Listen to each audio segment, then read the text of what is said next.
शौनकादित्य आज 88,000 ऋषि मुनियों ने सूत जी से प्रश्न किया कि राजा परीक्षित का कैसे जन्म हुआ, वो कथा प्रभु सुनाई। तब सूत जी महाराज कहते हैं कि आपने बहुत ही अच्छा प्रश्न किया है। इससे पहले ये शौनकादित्य आदि 88,000 ऋषि मुनि ये कौन थे,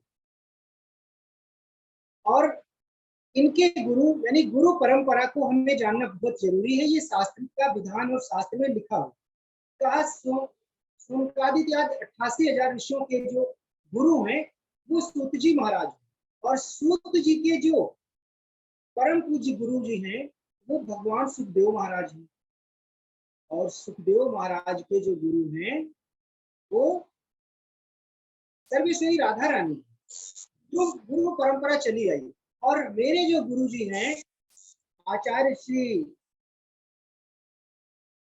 शिवन मिश्रा जी महाराज हैं, जिनके चरणों में मैं वंदन करता हूँ, प्रयास करता हूँ कि कथा अच्छी से अच्छी कहूँ, लेकिन त्रुटि होती है और अच्छा लगता है जब हमें अवगत करा।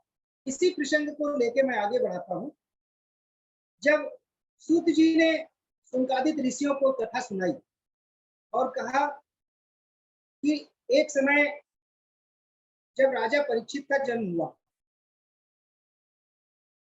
तो यानी कलयुग के भगवान जब चले गए पृथ्वी लोक को छोड़ के, तो 223 वर्ष हुए, और 223 वर्ष तक राजा परीक्षित ने राज्य किया।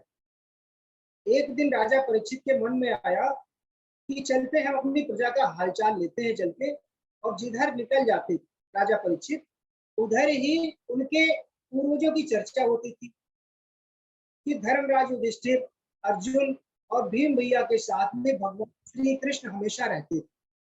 और देखिए इतना विशाल कौरवों और पांडवों का युद्ध हुआ, हमारे पूर्वजों का कुछ भी नहीं, यानी जिनके रक्षक स्वयं भगवान हैं उनको कोई मार नहीं सकता, और दीनबंधु का दास कभी हार नहीं सकता।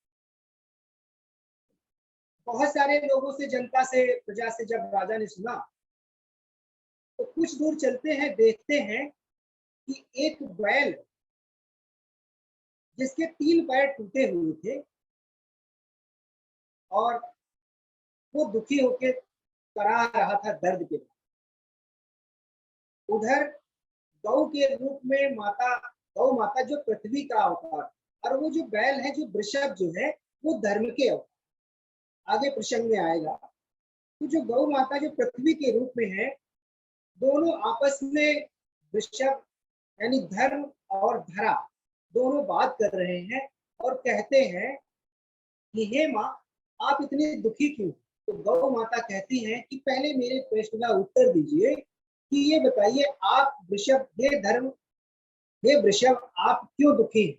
क्योंकि आपके 3 पैर टूट गए हैं, इस वजह से आप पीड़ा सहन नहीं कर पा रहे हैं, और इस दर्द की वजह से आप दुखी हैं। तो कहते हैं नहीं, ये कारण नहीं है, और कोई किसी को दुख नहीं देता है। फिर वृषभ देव कहते हैं कि मुझे आप बताइए, आप क्यों दुखी हैं? तो गौ माता कहती हैं कि भगवान श्री कृष्ण धराधाम को छोड़ के स्वधाम को चले गए हैं। मैं चिंतित हूँ क्योंकि कलयुग का आरंभ हुआ है, और इस कलयुग में राजा अधर्म हो जाएंगे, अपवित्रता का ग्रहण करेंगे, अधर्म अपनाएंगे। दोनों वृषभ यानी धर्म और धरा आपस में बात कर ही रहे थे। गौ माता कहती है कि हमें किसी भी प्रकार का, अब हमारी रक्षा कौन करेगा, हमारा लालन पालन कौन करेगा? गौ माता कहती है कि अब राजा अधर्मी हो जाएंगे, और हमको मार मार के हमारा ही मांस भक्षण करे, हमारा दोहन कौन करेगा? जब यानी वृषभ और गौ माता आपस में बात कर रही हैं, तब कहती हैं, देखते हैं कि एक शूद्र के रूप में एक शूद्र जो है राजा का भेष बना के, मुकुट पहने हुए, राजा जैसे वस्त्र पहने हुए देख रहा है पीछे से, और दोनों को पीटने में लगा हुआ है, यानी धर्म और गौ माता। ये प्रसंग जब राजा परीक्षित देखते हैं अपने मंत्रियों के साथ में, तो वहां पर आ जाते हैं बैल के पास में और गौ माता के पास। क्या कहते हैं, ये बताइए, आपको कौन दंड दे रहा है और कौन मार रहा है? पहले वृषभ से पूछे तो वृषभ कहते हैं, को न काहू को निज, को न काहू को सुख दुख कर दाता, निज कृत कर्म भोग कर भ्राता। तो जब वृषभ देव कहते हैं कि राजन, हमें इस जो ये दुष्ट राजा है, जो ये शूद्र राजा है, इसने मुझे दंड नहीं दिया, इसमें इसका दोष नहीं है।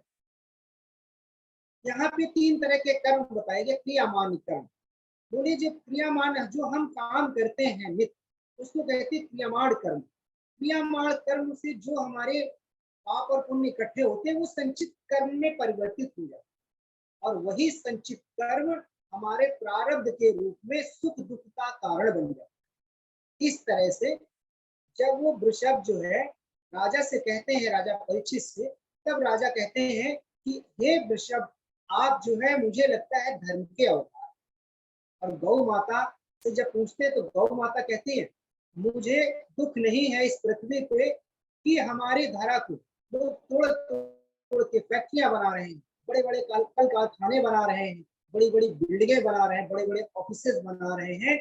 और हमें दुख इस बात का है कि जब राजा अधर्मी होंगे तो पर नारी का हरण करेंगे, और जो माँ के गर्भ में कन्या होगी उसको भ्रूण हत्या करेंगे और हमारे पृथ्वी पे गाड़ देंगे। इस बात का, यानी वृषभ और धरा माता जो है गौ के रूप में, वो दोनों लोग आपस में बात कर रहे होते हैं। तो राजा परीक्षित कहते हैं, आप चिंता न करो, मैं इस दुष्ट को दंड दूंगा। तो राजा परीक्षित जैसे ही अपनी तलवार निकालते हैं, हे दुष्ट, तू मेरे राज्य में क्या कर रहा है, तेरा सर मैं कलम कर दूंगा। तब वो कलयुग जो है राजा परीक्षित के चरणों में गिर जाता है। क्या कहते हैं, शरणागत जे तेज तजहि, निज अनहित अनुमान, ते नर पावर पाप भयति है विलोकते हानि। हे राजन, जो शरणागति ग्रहण करे उसको कभी दंड नहीं देना चाहिए। जब इस तरीके कलयुग जो है राजा से निवेदन करता है, तो राजा परीक्षित कहते हैं, जा तू मेरे राज्य से निकल जा, तुझे मैं मृत्यु दंड नहीं दूंगा, लेकिन तू मेरे राज्य से चला। वो कलयुग कहता है कि हे राजन, मैं जहां भी दृष्टि उठा के देखता हूँ तो चारों तरफ आपका ही राज्य दिखाई, मैं कहाँ जाऊं? कहते, जाऊं तो मैं कहाँ जाऊं, चारों तरफ आपका ही राज्य है राजन। तब राजा परीक्षित कहते हैं, मैं तुझे 4 कमरे देता हूं और वहीं जाके रहे। कौन कौन से? द्यूतम पानम स्त्रिया सुना शास्त्र,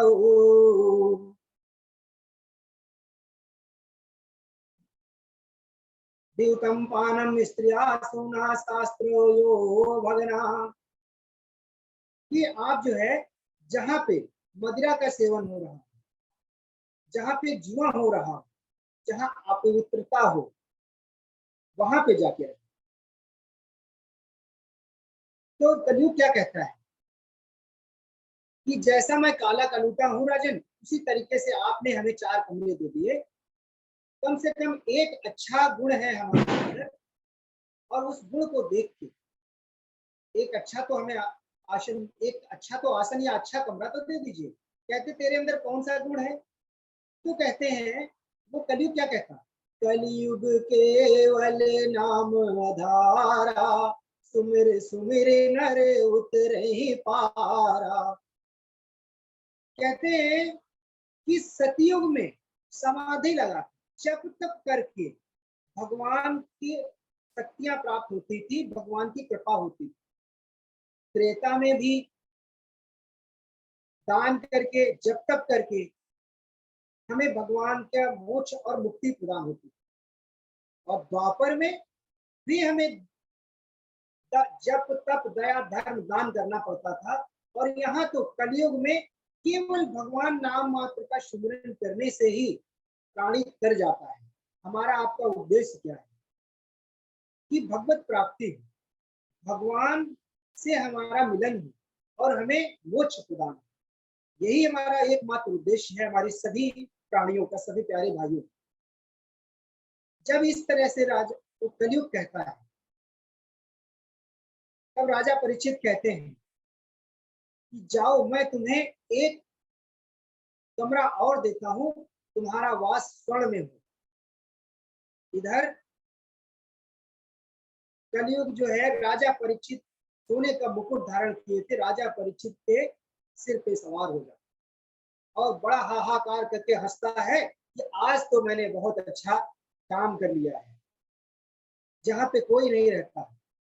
और जिन जगह पे ये चार काम होते हैं, वहां पे ही कलयुग रहता है। कहाँ कहाँ पे? जहाँ जुआ खेला जाता है, चाहे जाने में खेलिए या अनजाने में खेलिए, कलयुग जरूर वास होता है। क्योंकि आपस में खेलते हैं, फिर आपस में ही लेन देन करते हैं और आपस में ही लड़ाई करते हैं। और जहाँ पे शराबी हो, शराब पिया जाता हो, वहां जाइए। जहाँ पे अपवित्रता हो, हमारी माताएं बहनें अपवित्र होके भोजन परोसती हैं और कहती हैं आजकल सब चलता है और कोई देखता थोड़ी है। अरे 14 लोग देख रहे होते हैं, कौन? आकाश पाताल और आठों दिशाएं देख रही होती है और जल देख रहा हो, और आपका स्वयं अंतरात्मा देख रही होती, ये आपके साक्षी होते हैं। तो शुद्धता बताई गई। दूसरा, कलयुग, आज कलयुग में सबसे अच्छा सरल उपाय है दान। जो दान खत्म होता जा रहा है और कहा जाता है कुछ ना कर सकिए तो अपनी श्रद्धा अनुसार दान करिए और आपके दुख दूर हो जाएंगे। ये भागवत में साक्षात बताया गया। अब तीनों लोगों को जब राजा परीक्षित ने बताया कि बोले, हे धर्म, आप चिंता न करो, आपके ये तीनों पैर जो टूट गए हैं, मैं इनको समुचित सही कर दूं। और ऐसा करके राजन जो है, कलयुग सोने में वास होता है और राजा चले आते हैं अपने मंत्रियों के साथ में महल में। राजा प्रजा को संबोधित करते हैं और कहते हैं। एक दिन की बात और आती है, राजा अपने राज खजाने में जाते हैं। राज खजाने में जब खजाना ढूंढ रहे हैं तो वहां एक बहुत सुंदर सा मुकुट राजा को दिखते हैं। और राजा जब वो सुंदर मुकुट देखते हैं तो अपने उस मुकुट को धारण कर, और जैसे ही वो मुकुट धारण करते हैं, वो मुकुट किसका था? जरासंध द्वारा जीता हुआ। यानी भीम ने जरासंध को मारा था और जरासंध से वो मुकुट जब लेके आए तो राज खजाने में रखा। और वही राज खजाना आज राजा परीक्षित जब देखने गए तो उस मुकुट को लेके और अपने मस्तक पे धारण किया। और जैसे ही मुकुट धारण किया तो राजा की बुद्धि वहां से पलट गई और राजा के मन में एक प्रश्न उठा कि आज हम चलते हैं शिकार। अपने सैनिकों को तैयार किया और कहाँ गए? शिकार खेलने जंगल में चले। शिकार खेलते खेलते संध्या हो गई और संध्या काल में आंधी तूफान आने लगा। सारे सैनिक और मंत्री जो है इधर उधर चले। राजा को कुछ समझ में नहीं आया। अब राजा अकेले हो गए, राजा का रथ भी आरूढ़ हो गया। उस समय राजा को बहुत तेजी से प्यास लगी। जब राजा को प्यास लगी तो राजा जो है देखते देखते आए कि एक जो है आश्रम है, वहां एक दीपक जल रहा है। और दीपक की जब ज्योति देखी तो राजा बाहर से ही आवाज लगाते हैं कि अंदर कोई हो तो मुझे पानी चाहिए, पानी पिला दो। शमीक ऋषि जी समाधि में भगवान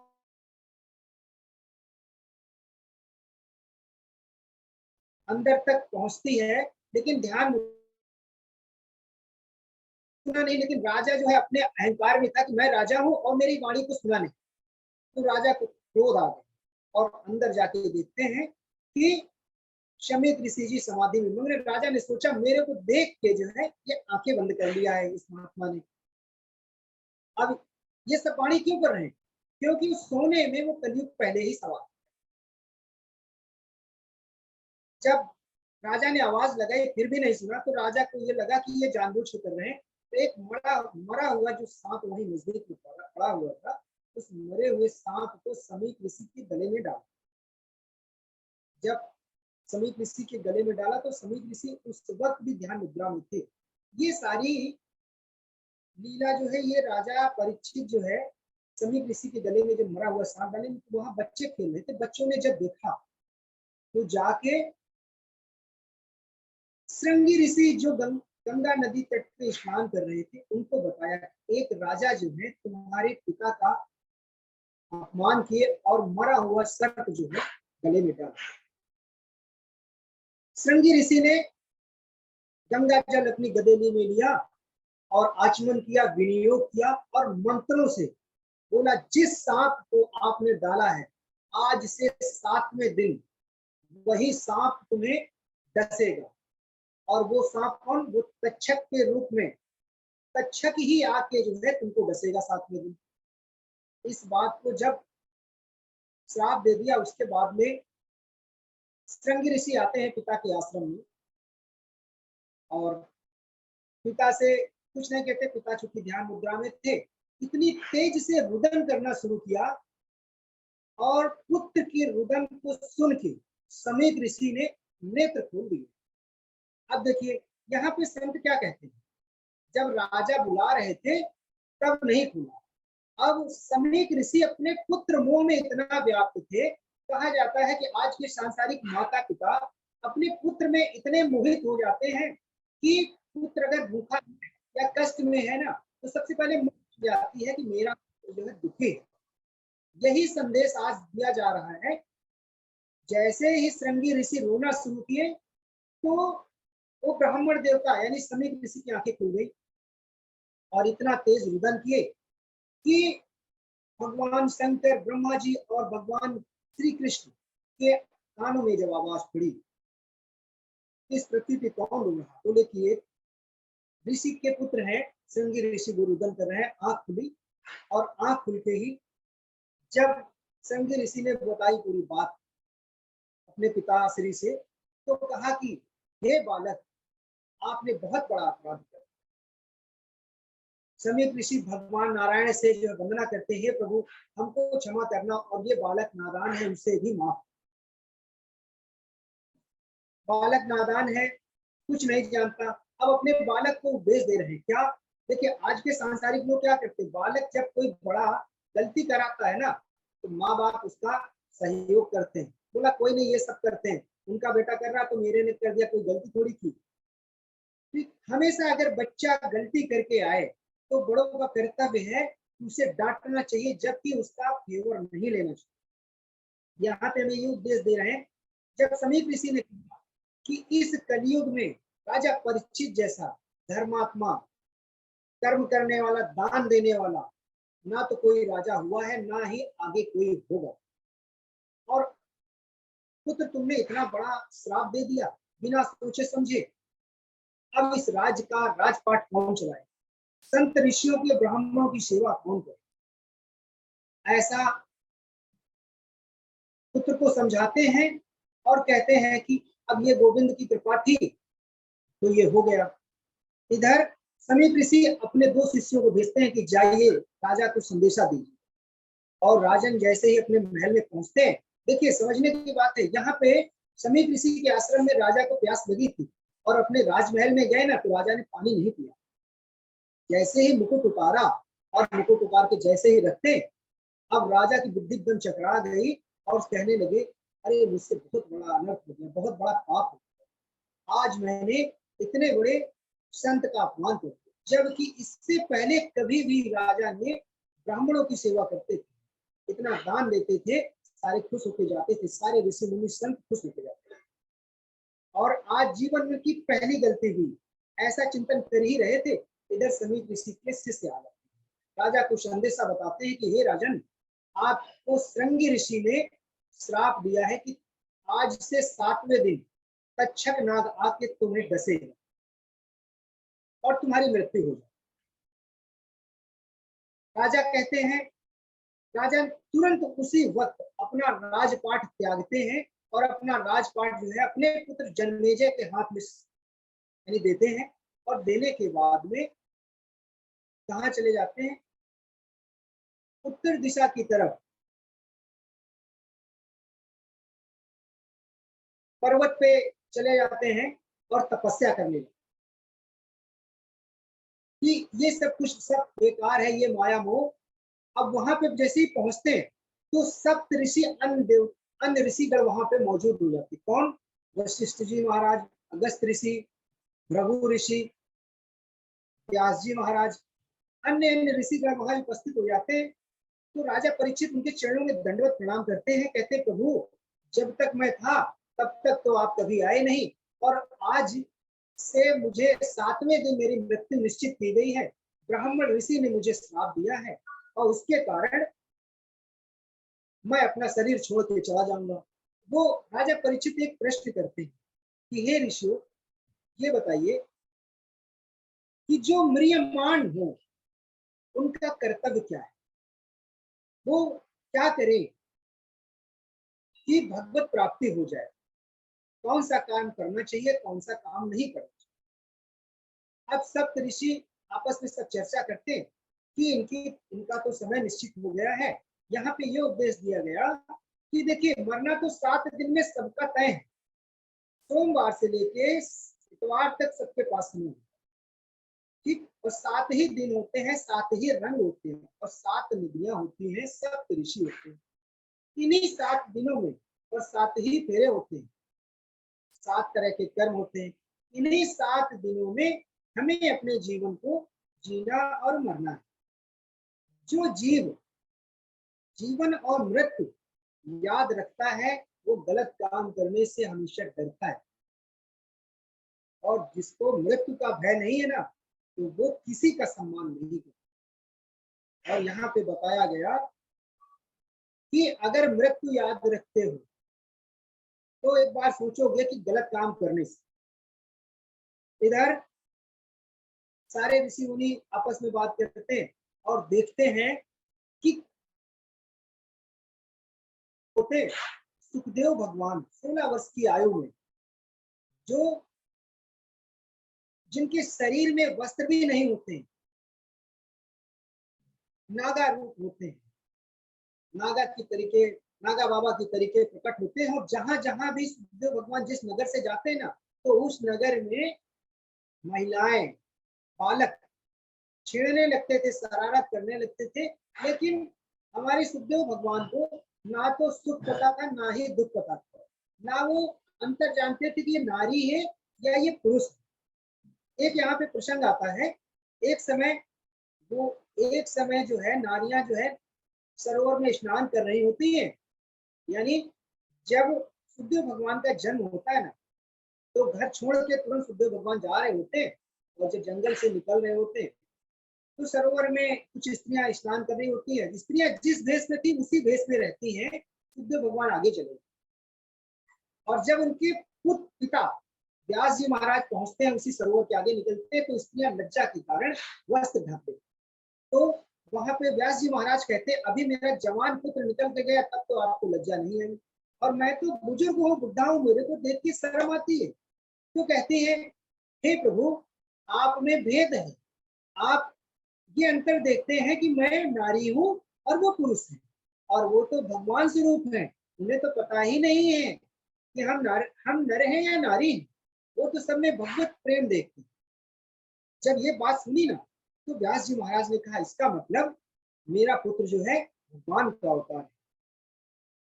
जब सुखदेव भगवान सप्त ऋषियों के बीच में, जहाँ पे राजा परीक्षित जब करने की तैयारी में थे और प्रश्न किया कि म्रियमाण व्यक्ति को क्या करना चाहिए, जब सुखदेव भगवान आते हैं सारे सप्त ऋषि खड़े हो जाते हैं और चरणों में दंडवत प्रणाम करते। राजा परीक्षित तुरंत उनके मन मस्तिष्क में चेतना जगती है कि ये कोई इनसे भी बड़े हैं, कि जब ऐसे ऐसे जो संत यहाँ बैठे हैं जो ये भगवान के स्वरूप, भगवान के रूप में अवतार लिए हैं, और कोई ये महात्मा आए हैं, इसका मतलब स्वयं साक्षात नारायण प्रकट। अब वहां पे राजा परीक्षित क्या कहते हैं, जिस समय मैं माँ के गर्भ में था तो भगवान ने मेरी रक्षा की, और आज हमें ब्राह्मण ही मेरी मुक्ति का कारण बनेंगे। देखिए समझने वाली बात है कि भगवान ठाकुर जी ने ही वहां बचाया, और स्वयं ठाकुर जी साधु के रूप में व्यास यानी सुखदेव भगवान के रूप में प्रकट हो गए। जब जैसे ही सुखदेव भगवान वहां पे आए राजा परीक्षित ने दंडवत प्रणाम किया और प्रश्नों की झड़ी लगा दी। तो सुखदेव भगवान कहते हैं, अरे पहले कोई घर में अतिथि आए ना, तो पहले उसको बैठा लिए, उसको आसन दीजिए, पानी पिलाइए, और आप तो शुरू हो गए प्रश्नों की झाड़ लगा दी। तो सुखदेव भगवान यानी राजा परीक्षित कहते हैं, प्रभु गौधोला तक आपका वास यहाँ रहता, उसके बाद आप अंतर ध्यान हो जाएंगे, फिर मेरे प्रश्नों का उत्तर कौन देगा। और स्वयं भगवान ने ही आपको भेजा है हमें मुक्ति दिलाने के। जब इस तरह प्रश्न करते हैं राजा परीक्षित सुखदेव भगवान से, तो बड़े प्रसन्न कहते हैं कि आज तो मैं धन्य हो गया कि हे राजन, तुमने अपने लिए प्रश्न नहीं किया, तुमने जो प्रश्न किया वो सांसारिक लोगों के लिए। धन्य हो। और इस प्रसंग को जब आगे ले चलते हैं, अभी तक सुखदेव भगवान मंगलाचरण नहीं किए थे। क्यों नहीं मंगलाचरण किए थे? क्योंकि आते ही सुखदेव भगवान से प्रश्न की छड़ी छेड़ दी। अब जब सुखदेव भगवान ने कहा कि पहले भगवान का ध्यान करना चाहिए और मंगलाचरण होना चाहिए, तब सुखदेव भगवान मंगलाचरण करते हैं।